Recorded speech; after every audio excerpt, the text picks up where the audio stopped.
record this session so that we can have it and make it available to the others who wanted to join but didn't have a chance to. So welcome everybody. Hi, I'm Tom Deo. I'm the CEO of the Montgomery County Green Bank, and we wanted to pull this presentation together on a couple fronts.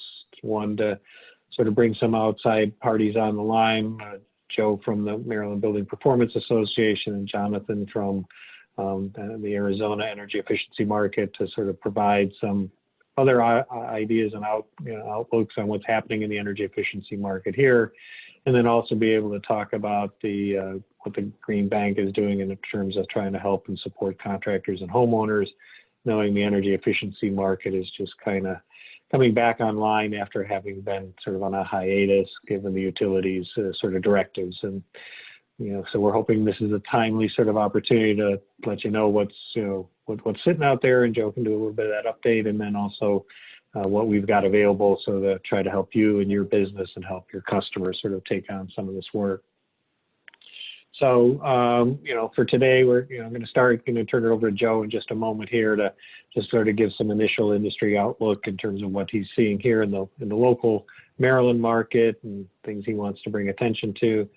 And then we've got Jonathan Waterworth from Arizona, and thank you, Jonathan. We saw him on a presentation back in May about what was happening in the energy efficiency market in Arizona, and thought that informative about how he was operating and seeing things they didn't shut down. So there's a chance to sort of see how he had to sort of adjust in that. And so Jonathan's going to take about 15 minutes to talk about that experience and from then and what he's sort of seeing now. And then I'll close it out with talking about what the Green Bank's offer is here and the products in order to support your businesses as you're getting back in the market and working with customers.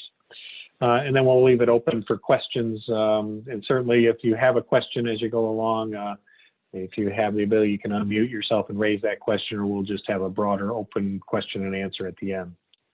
So with that, Joe, I'm going to turn it over to you and let you spend 5 minutes or so just giving some brief update here on what's going on and things you want to bring up. Thank you, Tom. It's great that you're pulling this type of program together. We are on shifting sands these days, having been a robust industry here in Maryland, only to have the virus rug pulled out from under us. And as we sat down and worked with the utilities and then worked with the program implementers, we were able to claw back some of that business.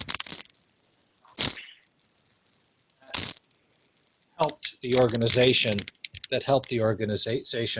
and the members a lot. We were able to engage the people in Annapolis to work with us as well and provide their behind the scenes influence.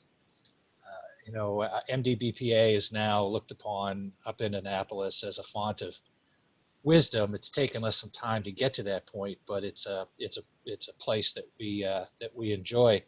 And as long as the industry pays attention to the virus details for their company and for their staff, I think we're going to be fine as it continues to open up, as opportunities continue to expand.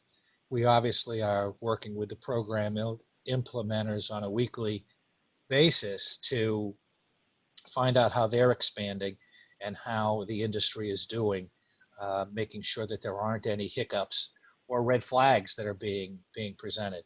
So we're seeing an uptick. Obviously, we were limited. The industry was limited when things first opened to those projects that were already in the pipeline. Now that's been expanded to marketing and being more open to new possibilities. So I think I'm sure that the future for us looks rosy as long as everyone within our industry pays attention to the virus details as you go along. Social distancing, equipment, sanitization, mask, gloves, and we don't get complacent with those things. I think we're going to be fine. We did have a glitch, as I'm sure some of you are aware firsthand, that getting former employees back to work was difficult, a challenge in some instances, as they were being paid an awful lot of money to not go to work. That seems to be correcting itself on its own. But we're an active group. Our COVID-19 training was so successful, we had to offer it 3 times.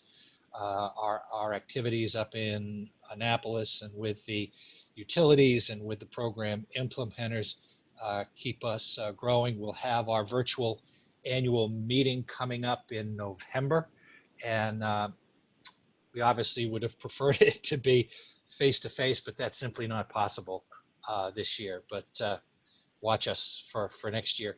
If anyone's interested in finding out more about us or is interested in joining, they can drop an email to me at info@mdbpa.org, info@mdbpa.org, and we can have an offline conversation on how we can work best together to advance the industry and to assist your business enterprise and help it grow and prosper within the state.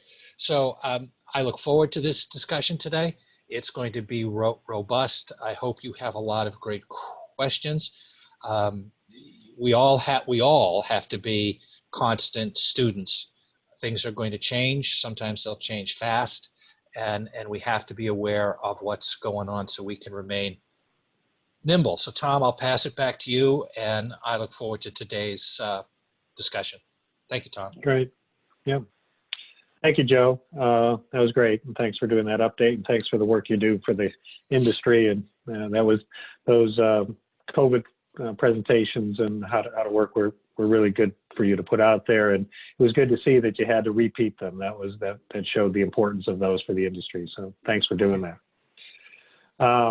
So now I want to turn it over to Jonathan Waterworth and let him sort of walk through his experience in Arizona. We know that's not here in Maryland, but the work in energy efficiency works itself in a similar way across the country. And since he didn't necessarily shut down back then, he has a better sort of experience of how it is to work in the homes and how he's been working. So Jonathan, thank you so much for giving of your time. We know this, you could be out there and you got work to do, and to give us a little bit of that time today and the preparation for this. We're greatly appreciative of that. So if I can, I'll turn it to you. You just tell me when you want me to move slides, and I'll move them along.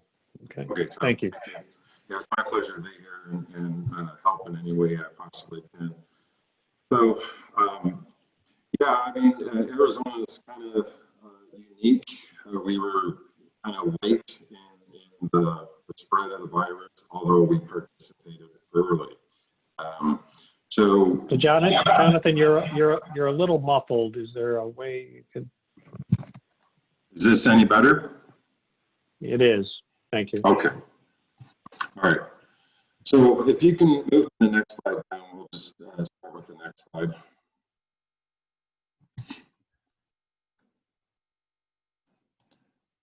Tom, is that better? Okay, there we go. All right. Jonathan, I might suggest you, take your video off, because that may be taking up bandwidth. That's better. There you go. Okay. All right. So, as everybody knows, middle of March was pretty much the start of the pandemic. We followed suit with the national requirement of, using the PPP or PPE stuff, and we implemented that right away in the middle of March. The utilities reached out to us, what are you doing? And so we showed them and what we were doing for our protective personal equipment. We were going in with gloves and suits, and we always wear our respirators and booties and stuff like that. So, at that time, the governor recommended shelter in place, but we had we were fortunate that the utilities didn't shut us down. They just wanted to check, make sure we were doing the steps necessary to be safe for our employees and our customers. And so as long as we were doing what was appropriate, then they were good with it. So they didn't shut us down, thankfully. So we did share, everything with the utility, and they were good with it. And if you can go to the next slide, I'll get to the next. So we did notice that there was an uptick. I did see a lot of Facebook marketing. You know, you saw it on commercials and radio ads and stuff like that. There was, you know, primarily the HVAC companies were pushing things to help combat COVID that I just found were questionable, right? Potentially harmful to customers. And they're still doing it today, you know, ozone generators and UV lights in equipment, which, you know, for most people, we know that that's not necessarily effective and can be detrimental to people that already have respiratory issues. So we even had pest control companies wanting to fog houses and duct systems. I mean, it was just crazy how people jumped on board to find ways to generate revenue during these times. So whenever we had opportunities to kind of put some better information out there, we offered free advice. You know, people would call and we talk about, you know, different things. And what we always have done for many, many years and are still doing today is we firmly believe that proper mechanical ventilation is the way to go. Although we haven't been pushing it because of the pandemic, we just always offer every customer when there's indoor air quality concerns, right? And so we do a lot of ERVs with HEPA filtration, which gives everybody who receives that equipment great benefit in their indoor air quality. So again, we were just trying to get better information out there to people and install what we feel is the best thing for everybody's indoor air quality for our customers. The next page, please, Tom. So the first 30 days was trying and challenging, and this is a snapshot, and then I can talk about where we are today. So we did ask a lot of the contractors, not all of them replied, but we did get a fair amount of response from the contractors. And it's pretty similar amongst all the contractors out here. So our revenue, we saw a drop of 34% in our revenue from February the previous month, and it was a 17% drop from the same time last year. And it was pretty consistent amongst all the contractors. We were all kind of seeing that reduction of about 35%. I did talk to APS, one of the two utilities who generates leads for the contractors, and they found that their lead generation was down about 50%. What they were trying to do to help kind of smooth things along, is, we all have these paper forms, and so they were implementing a paperless form for people, so we didn't have to change papers, and that was nice that they were able to do that.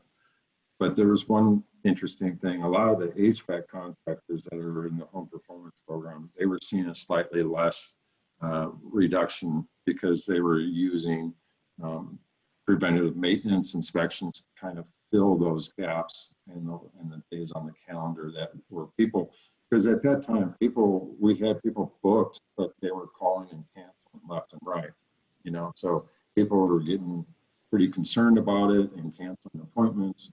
But in the desert here, people still need their AC, so a lot of the HVAC contractors weren't hit quite as hard because they were able to fill those cancellations with maintenance calls.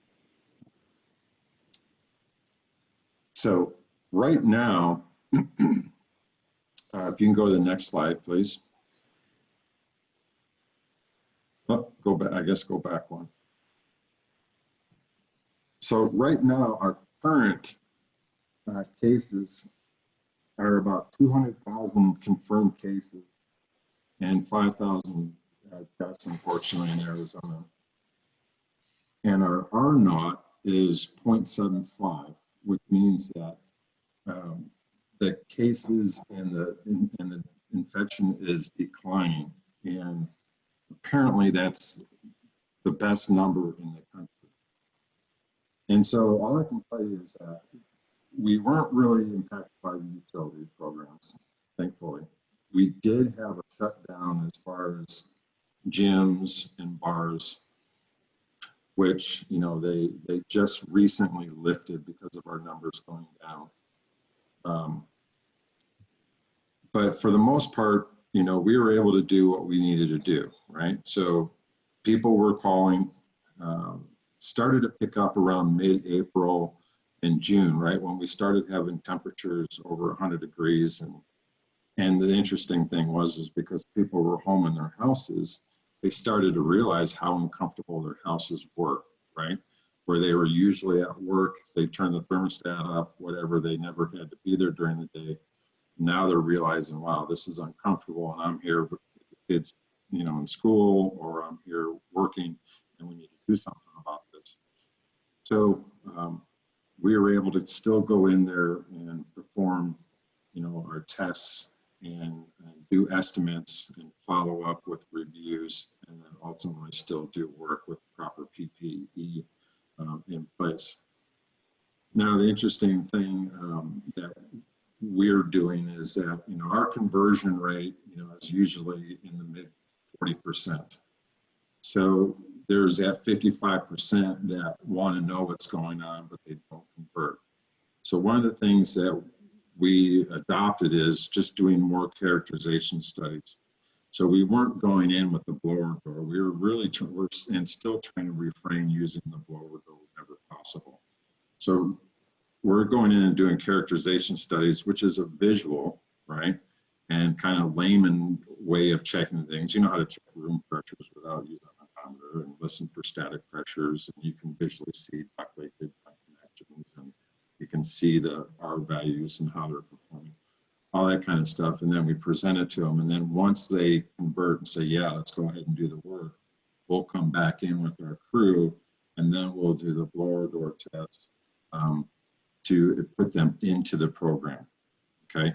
So we're really refraining from just going out there on every single call, doing blower door tests, and possibly, because we don't know. I mean, we don't know if that's going to make things worse or if it's going to make things better with, you know, filling out the house. Since we don't know, we are not really interested in finding out. So we're avoiding doing that until it's necessary. And that may be a good practice, it may not be a good practice.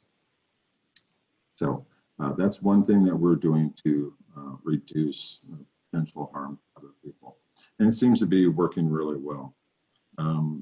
The other interesting fact is that, you know, when we are going in there and doing the characterization studies, obviously, you know, we're using our respirators and gloves and booties and stuff like that. When I go back to the review or sales, most of the people that I encounter, our clients that I encounter when I go over the review, is about 80 to 90% of them are not wearing their masks. And so I obviously still wear mine, but they're like, oh, you don't have to wear yours, we're not worried about it and stuff like that. It's just an interesting take on how it seems like the majority of the people aren't protecting themselves when someone's inside their home. And I don't know if that has anything to do with how well we recovered. I don't know, but I just thought I would kind of put that out there, that that's what we're seeing out here in Arizona. So if you have any questions, just speak up and hopefully I can answer them to the best of my knowledge. Thank you, Jonathan. That was terrific, and thanks for bringing up to date. And I'll just pause for a moment and just, see, Joe, I don't know if you had a question you wanted to pose or if anybody else does, but we can take a question or two here before I go on, and we can come back for more questions later. But if there's anything top of mind people want to ask, that would be a good chance.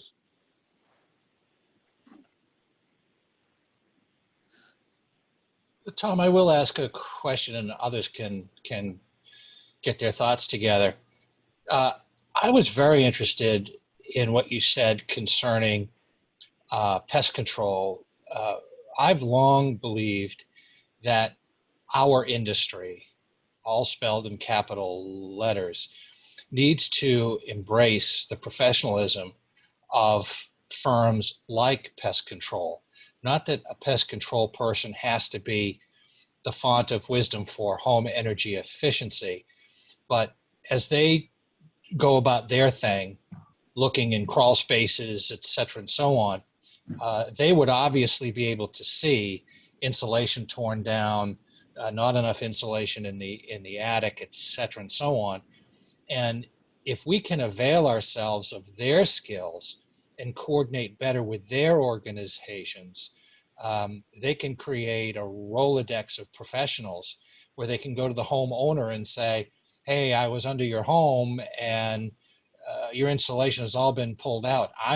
As a pest control guy, I'm going to deal with that problem, but you may wish to call these firms and get them in to take a look at your insulation question.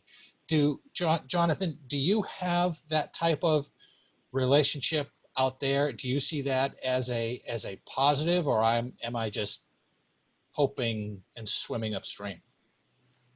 Well, obviously that's a business to business relationship, and everybody should be pursuing business to business. It makes perfect sense, as you pointed out. So I don't personally have one with a pest control contractor, but I do with other contractors, and it does generate business. I mean, and ultimately you want to get with, reputable contractors with integrity, that it's not just, everybody come in and pile on the homeowner. We do it when it's important and beneficial to the homeowner, and treat them with respect and integrity, and give them a really good finished product. So you have to be very careful who you choose to do business to business with, because if you get with one of those contractors and they bring you in on their customers' homes, and then they have a bad experience with that person, you get tarnished in the process. Right. I agree. Due diligence is always important, but I do think there's an opportunity there to expand everyone's footprint. Thank you, Jonathan. Well, Anybody else out there interested in asking a question at this point? We can hang on and we can come back. So just as a note, everyone is currently muted. So if you have a question, you can just unmute yourself and ask your question. All right. You're hearing none. I'll just move on to the last part of this, and we can come back and address questions you might have there.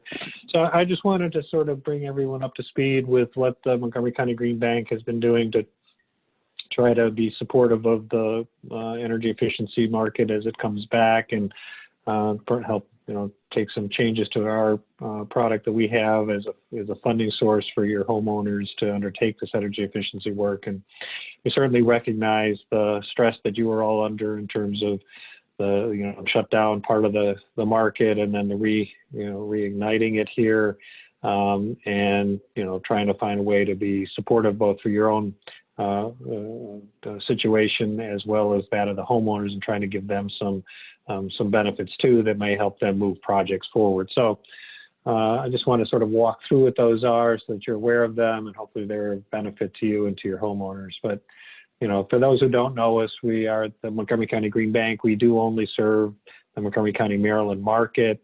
We're a nonprofit. We were created by the county to help create more affordable, flexible financing that businesses and homeowners can take advantage of to improve their properties with energy efficiency, renewable energy improvements.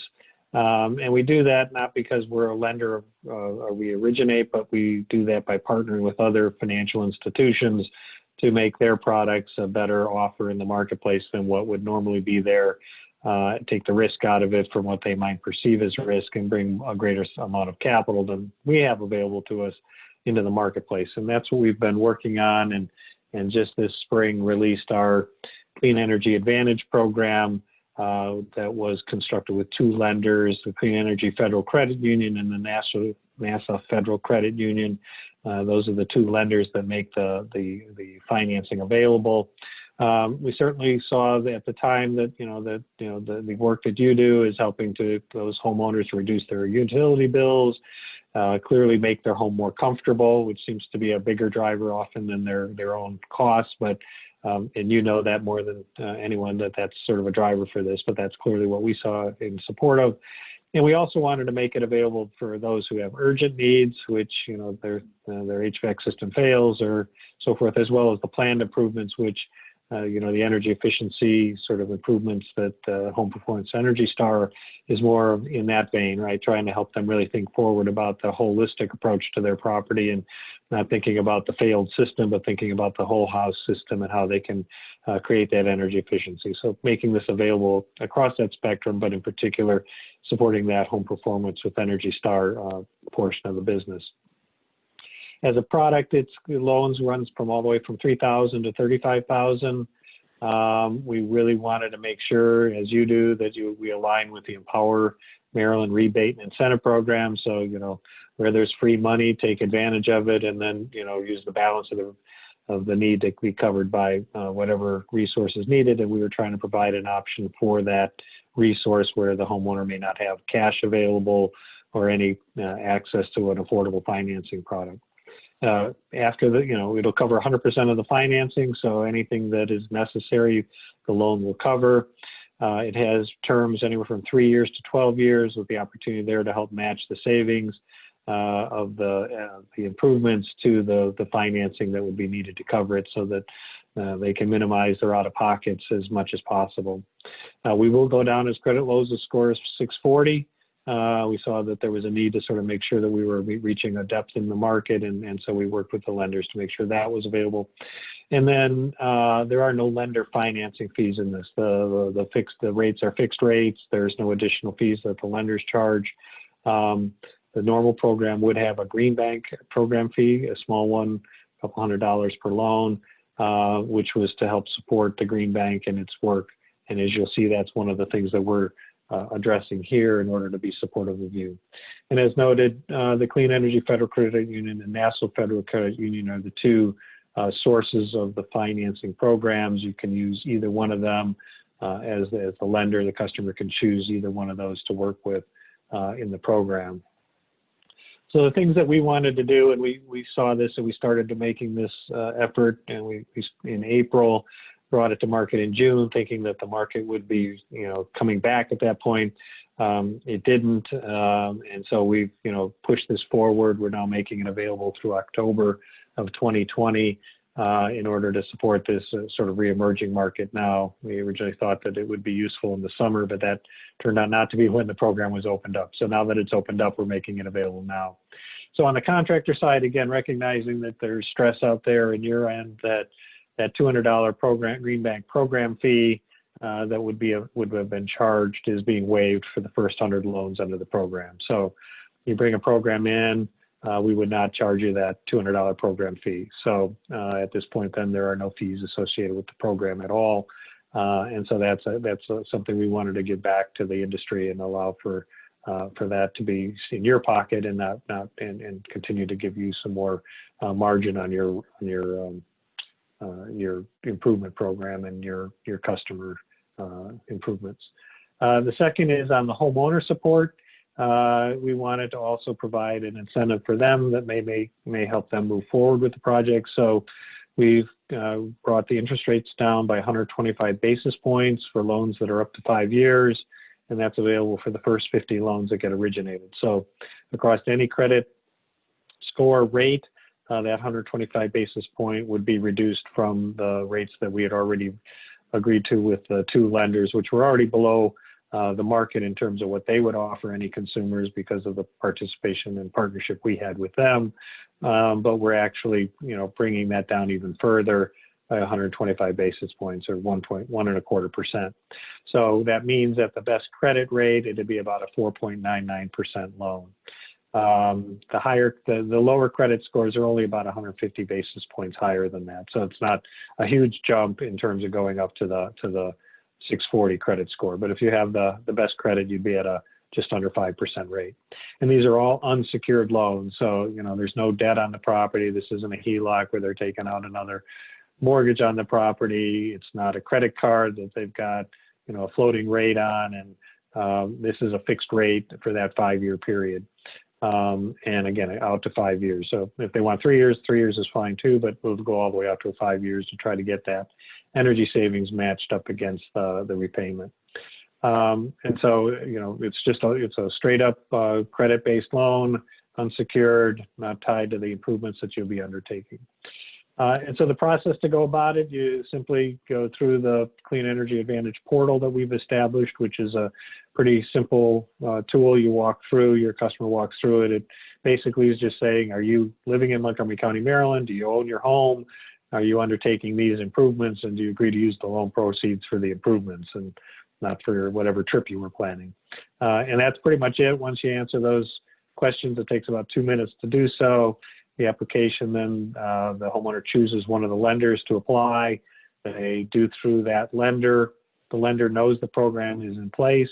As soon as they get that notice that this person came through the portal and is eligible, they will apply that reduced rate to that lender, and the pre-approval will use that reduced rate. And then upon completion of the project, we still need to get a certificate of completion that it's happened. We will, just because it's part of our process we will send you an invoice, but there will be a credit on it. And so there'll be no payment required, but you will simply see an invoice because that's part of what our process would be, but there would be no payment required in order to sort of achieve that, the $200 of fee waiver in the program. So that's the program. It's available through the end of October, and you just need to follow that process and it will be available to you.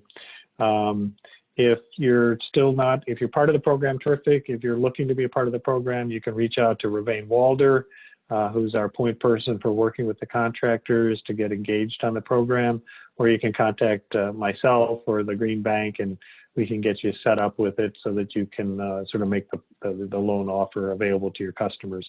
You do need to sign up because you need to have the access to that Clean Energy Advantage portal so that your customers can get access to the lenders through that.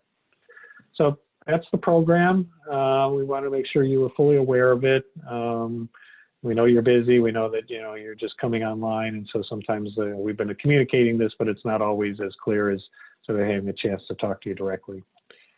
So at that, we'll bring it back to say, are there questions that people have? Again, you can unmute yourself in order to ask your question. We'll pause here and see who might have a question. Tom, are there any incentives additionally for low and moderate income customers?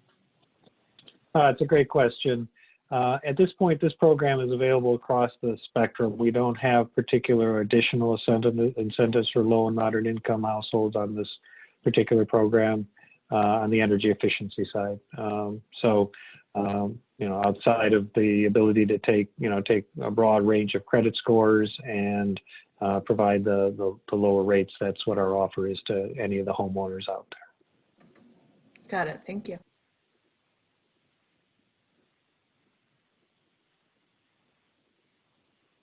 Any other questions?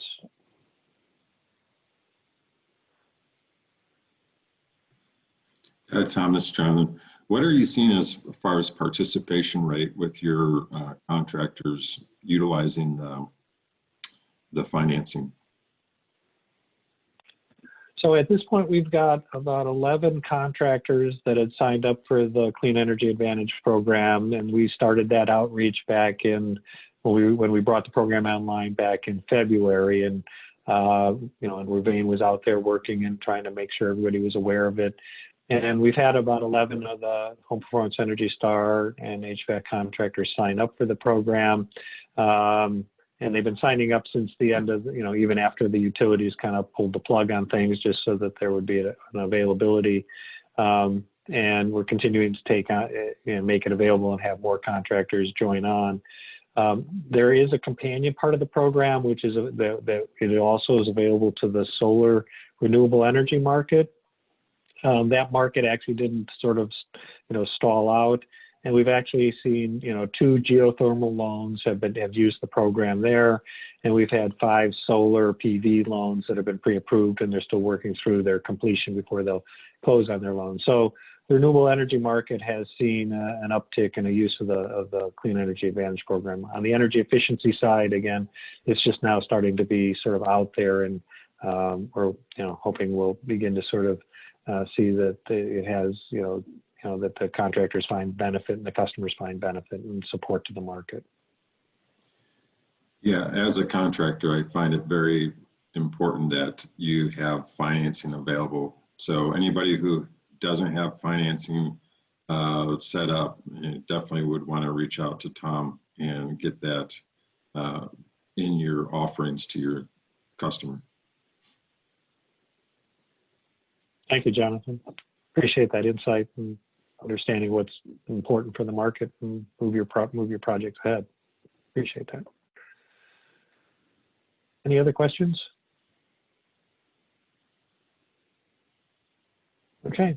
To the experience that the solar and the geothermals have had, they've been using the portal to get their customers approved. There's no one's having an issue with that. It was pretty simple. And again, you asked about 8 questions, all of which are pretty simple in nature. And as long as you kind of live in Maryland and own your own home, you're golden. So that's not proved an obstacle to the contractors using it there, and it's a pretty straightforward program. And then each of the customers have moved pretty efficiently through the lender's application and gotten their pre-approval, and most of them get it within 24 hours. Have been getting that. So.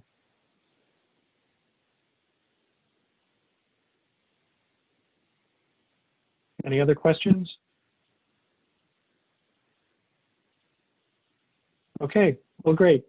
Thank you for joining on. We recorded this. We will distribute it out there, so that if you want to see it again, you can, but we'll also have it available on our website for those who didn't have a chance to participate to do so. And so, Jonathan, thank you so much for giving of your time. I know you're busy, and this is not your market, but we're grateful for you to sort of give us your time and provide those insights. And Joe, thanks for co-sponsoring it and the work that you do to keep the energy efficiency market active here in Maryland. So thank you so much. Thank you, Tom. Thank you for today.